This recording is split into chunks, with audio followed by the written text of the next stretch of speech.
2 mm से ज़्यादा है, हल्का पीछे लोड लेंगे तभी तो एंकर जल्दी करेगा करंट। बस 100 mm के आसपास ले लिया है।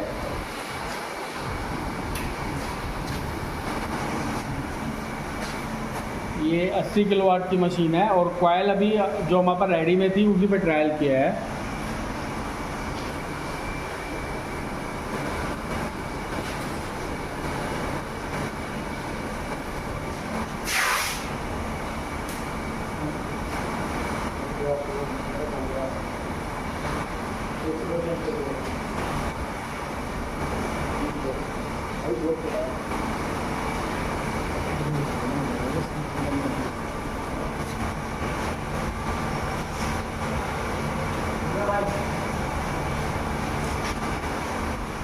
अप्रोक्स 40-45 सेकेंड में ये पीस आ जाते हैं। तो